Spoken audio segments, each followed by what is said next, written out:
Hi guys, and welcome to the very first episode of Gamer's Idea. Now I'm bringing back this series here as a bit of a podcast. Had it before, but I'm bringing it back as a podcast type series to keep some content on my channel. I'm gonna try for once a week one of these types of videos on my channel, so I hope you guys enjoy. Today, what we're going to be getting into is the E3 prediction currently. Now everybody has predictions for E3, and I'm just going to give you my thoughts based on someone that's not in the United States, because I am not currently in the United States. I am in the Caribbean, Barbados to be precise. If you need to check out more information, I suggest a small little Google search should inform you of where I'm located. But I'm going to be taking this perspective from my perspective in the Caribbean and like South America territories, and people outside of America looking into the American market, because we take most of our stuff from America and use it in our territories anyway, because our territories don't have a designated Nintendo or Sony or E3. You just import basically. So I'm going to be going from that perspective. I'm also going to tell you exactly how I feel about the E3 from the big three people who are going to be presented this year again, and a little bit of some of the third parties that I'm interested in performing this year as well. So a little bit of backstory, because we're going to be talking about Xbox and their press conference and how they're gonna do some stuff. I'm just gonna pull up some bullet points here and use that as going forward to speak on it, because this is basically from my thoughts and I haven't written anything down or anything like that. So Microsoft is going to be coming this year and they're going to be introducing Scorpio. For people overseas that can get access to readily a very affordable 4K resolution TV, Scorpio's for you. Scorpio is not for people in like the Caribbean and for people in South America, because 4K is fairly expensive here in these territories. It's not worth it.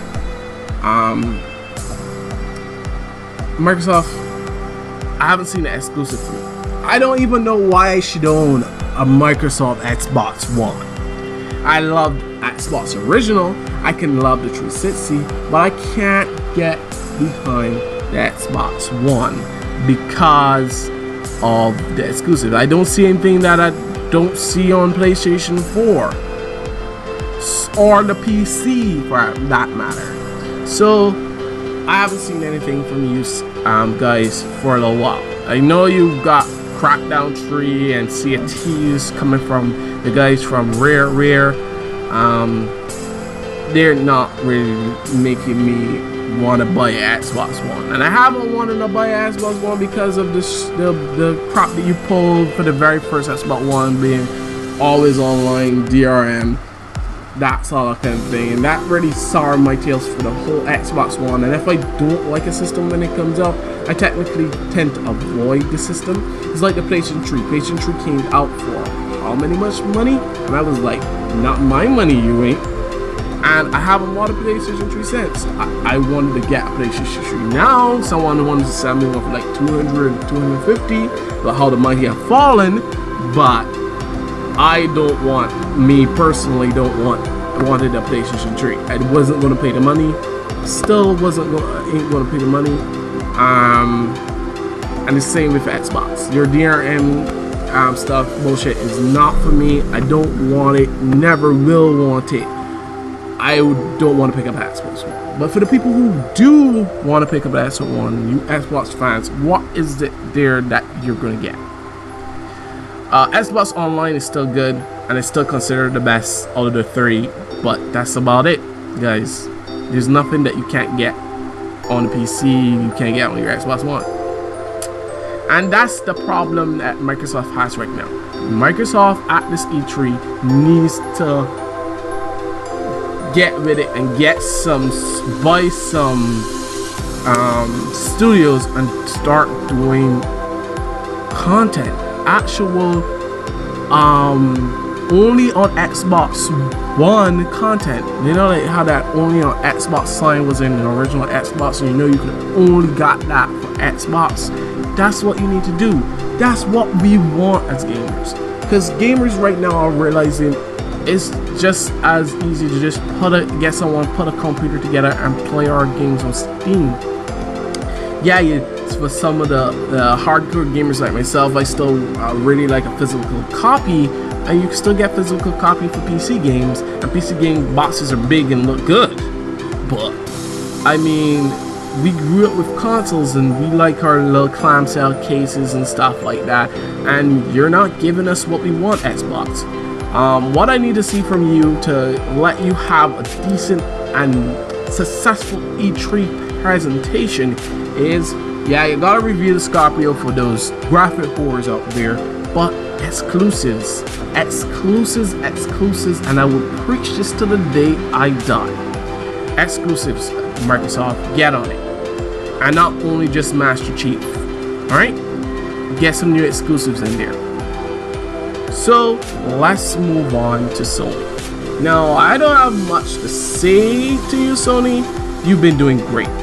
You don't need me to tell you that your system is cheap right now online. You could actually go up on Amazon and find one for like $250 with the Uncharted Thief N4. Damn, nigga, that is cheap. And you can get that and a game and a controller. Bang for your buck. Sony, you're being hitting all the right itches that people want to scratch. Reasonable system. Games out the wazoo. Limited edition from limited run games. And for the collectors. And your online store is beefy. So, and those time exclusives really help to drive your system being a premier system for E3. Now, you don't have to do much for E3. That's the good thing. Once you establish yourself last year, you're good for this year. You just gotta sit down, show some new exclusives, maybe some time exclusive for Kingdom Hearts 3. I'm just throwing out, ideas and some other stuff, and you will have a strong but fair E3. Nothing to wow everybody, because your PlayStation Pro is already out and your PlayStation 4 is still making a lot of money. Just come clean with the games, and people like, we got to get a PlayStation 4. Let's those games, and they get it for the game they want, and then they have a whole library of games backlog to go and play and collect for. Man, the PlayStation 4 is looking real good for E3, and they're the people to beat. They're the people to beat, and I've been telling people this for years. As long as you got a system just as strong to keep up with the current market, good exclusives, and some great third-party games, and you don't have to have all of them, just some of the necessities, you should be banging ball. No, that's all I need to say to Sony, really. Keep to the E3, keep to the script, show off all those good games you promise. We good, we on point. So, let's go to the persons that we've been waiting for. The people who run this shit. And have been running shit for years. You still don't know they run this shit. And that's Nintendo. Now, they have been in the back burner, using their shadow ninjas to do their shadow jutsus all around the place. But Nintendo has been kicking up a storm with this Switch. No, you can't get one of this shit online. I've tried. I've searched countlessly. If somebody could point me in a direction to get me a proper Switch for a decent price and not scalper prices, let me know, because this nigga needs one. But seriously, I think Nintendo is in a really good situation right now. Xbox not doing nothing. PlayStation 4 is really taking their gear to take second place, even first place, if they do just a few little things, just a little more things that they need to do to rile up the gaming scene and get people talking, get people really excited. first, you gotta bring some legacy support. What I mean by legacy support is that I mean IPs that you didn't use and you're not using, and you need to bring them back in the line. Right now, prime and ready to come back is Star Tropics. It's an episodic kind of story.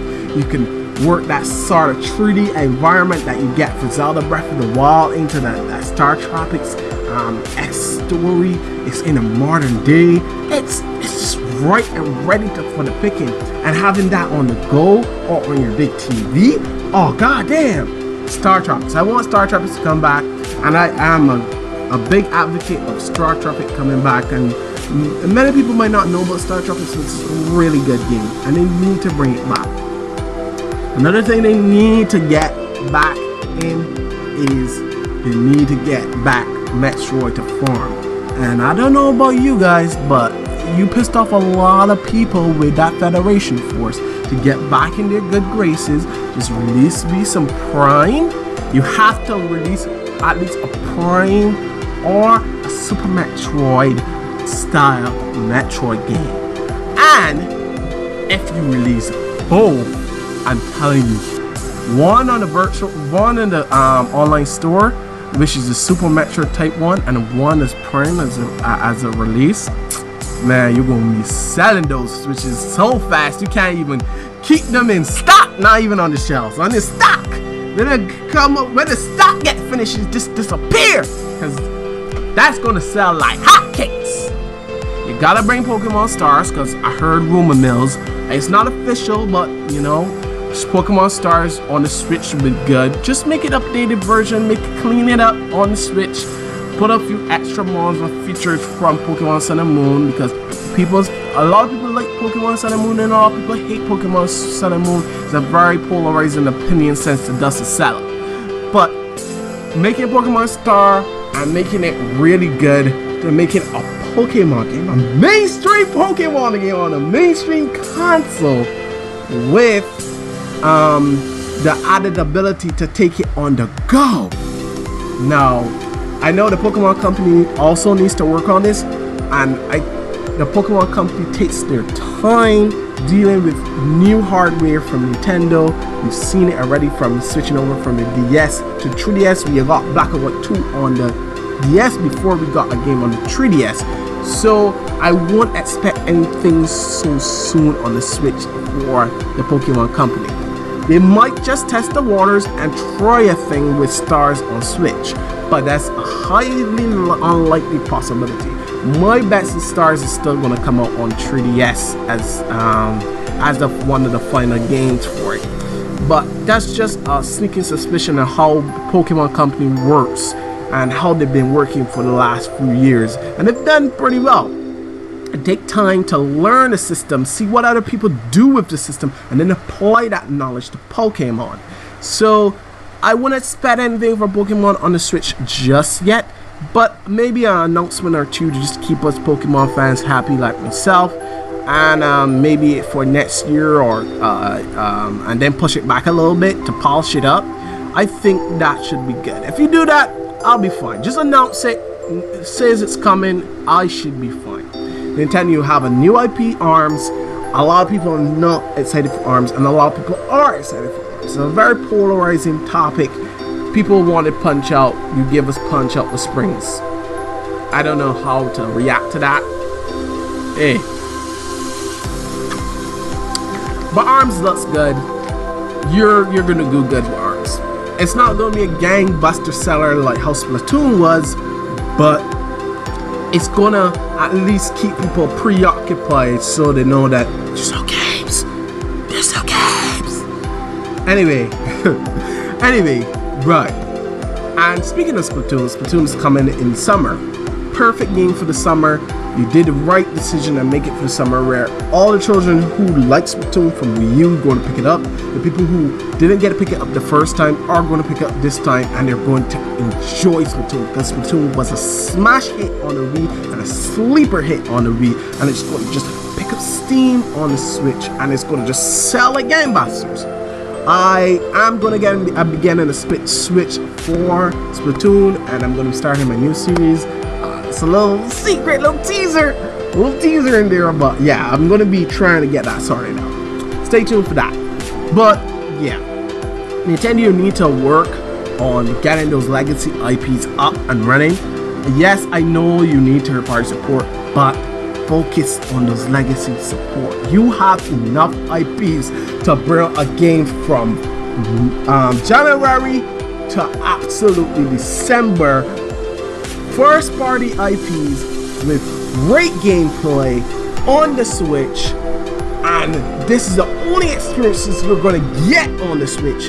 That's going to sell a lot more than having third parties. The third parties are going to help, but don't lose sight of the goal. Keep the first party exclusives alive. That's what keeps us invested in consoles. Now, we do know we have a few games are in the works, like Splatoon, as I tell you, coming in summer.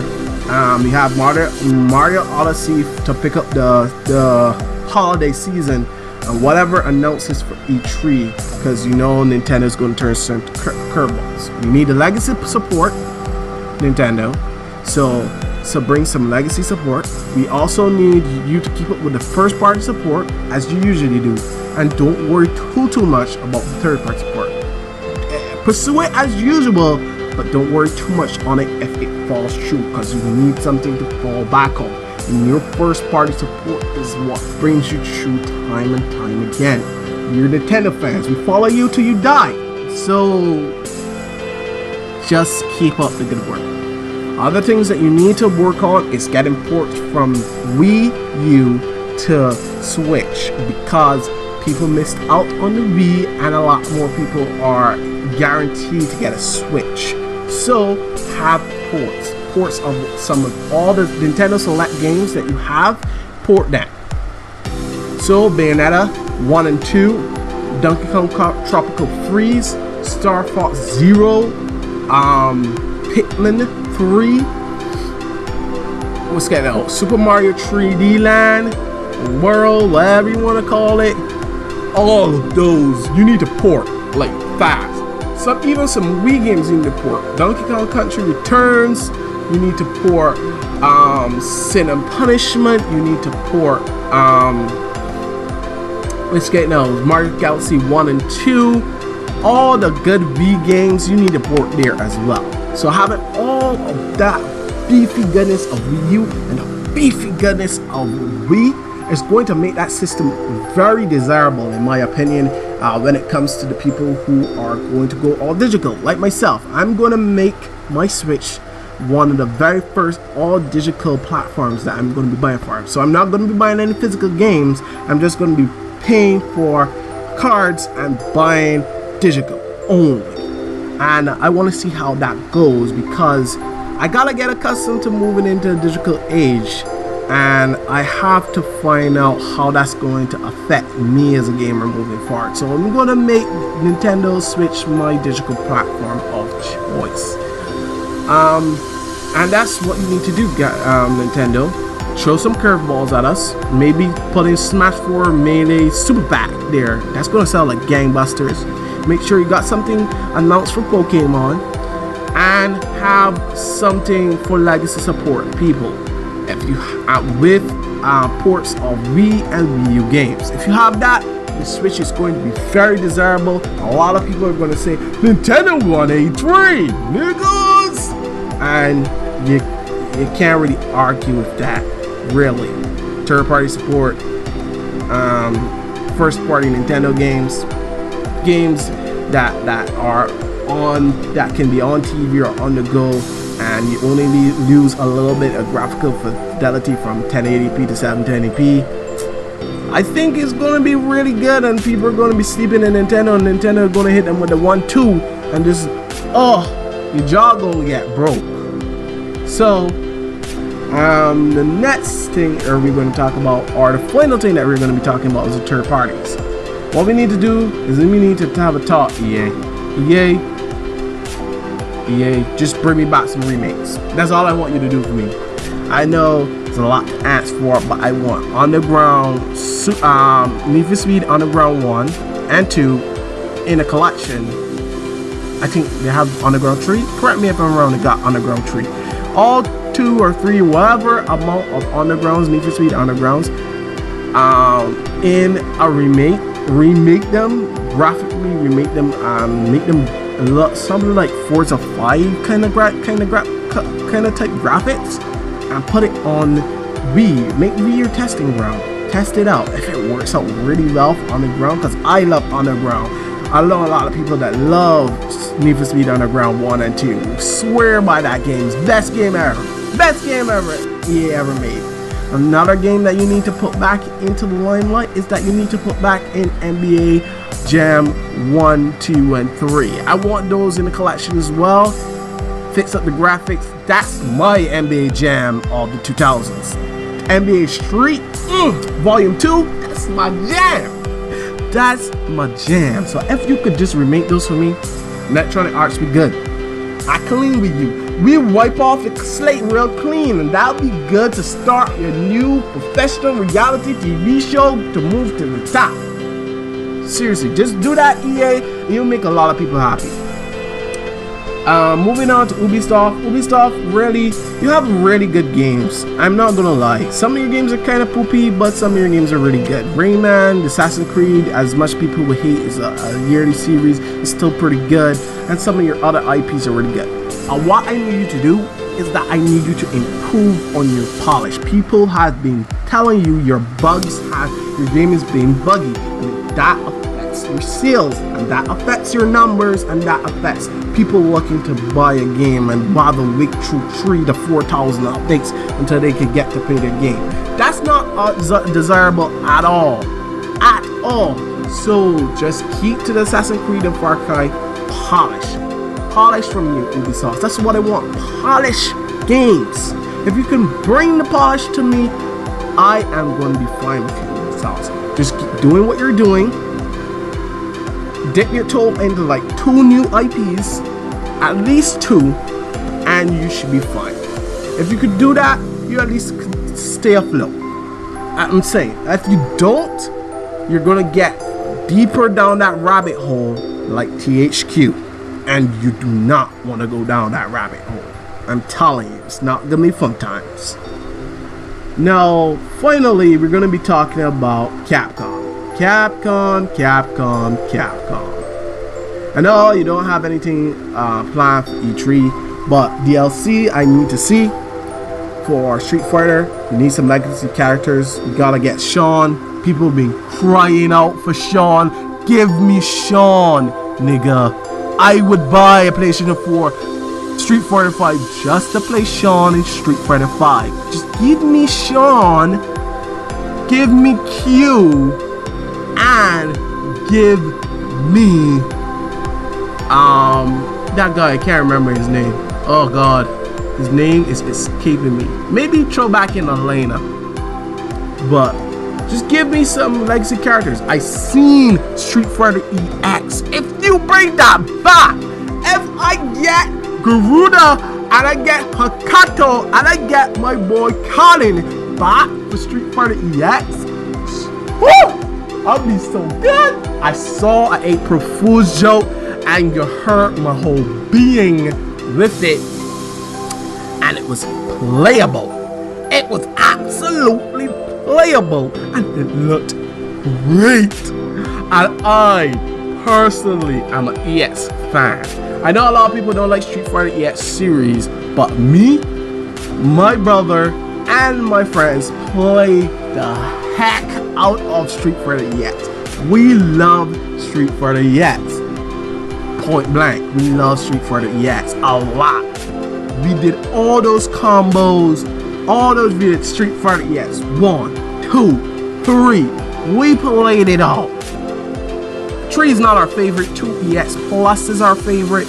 But besides the point, if you can give us Street Fighter EX, I'll be all in your debt, Capcom. Bring us like Mega Man Legends 3. Maybe try it out for the Switch. That's a testing ground. As I said, use Switch as your testing ground to test the reception of games, and then port to a higher resolution up to Xbox One and PlayStation 4. I'm telling you, it's going to work wonders for you. bring back Mega Man Legends 3, bring back Mega Man in general, and fix up some of your IPs and dip your toe into one new IP. If you could do that for me, Capcom, I think people are going to get back in your graces again and start calling you Capcom instead of Crapcom or Cashcom. Okay? So that's my predictions and my general thoughts on what I think should happen at E3. Now, if you like the content that you've seen on the channel so far, I just want you to subscribe to the channel. Leave a like if you just like this video itself, and I'm just doing a little bit of this as a series. So the first 5 comments on this video that goes up on YouTube are going to be the question. I'm going to use it in the next video. So the question of this video is, what's your outlandish prediction for E3? What's your left ball predictions for E3? What you really want to happen, but you know that's not going to happen in a donkey years. For me, I would love Super Robot Wars, original generation 1 and 2, and maybe some of the other ones that came out over the years on the virtual console, or remade for the Switch. I know it's a long shot and everybody talks Harold Fire Emblem as being the best thing. We haven't seen Advance Wars or that. This is the 2 other strategy RPG games that used to fight for competitive dominance over in the GBA days. If you didn't know about it, it was Fire Emblem, Advance Wars, and the hidden gem of the tree was Super Robot Wars, original generation. If I could get that, oh, that'd be great. But I know that's never gonna happen because with all the mechs they're bringing out, plus the Gundams that they're throwing into the games and the additional mechs that they got that you can fight with, I doubt it's gonna be a licensing nightmare here, and I don't think I'm never gonna get them. But if they do come out for the Switch in this kind of Japan, and Switch is region free, I'm gonna buy that. I don't care even if I have to scroll through all the moon language in the world. I'll be playing that like can't be playing it no much better. I want that in my life. I want some more Gundam games. I'm gonna play that on the ship. I'm gonna be opening up a Japanese account just for that. Oh, it's so good. I love me some Gundam. Sorry, I'm a big Gundam fan. But yeah, that's the question. What's your outlandish predictions for E3? Top the first 5 responses in the video are the ones that are going to be used. So whoever gets there first gets the answer first, and that's how I'm going to be doing it. And this is Kai signing off from Kaya Productions. Later, guys.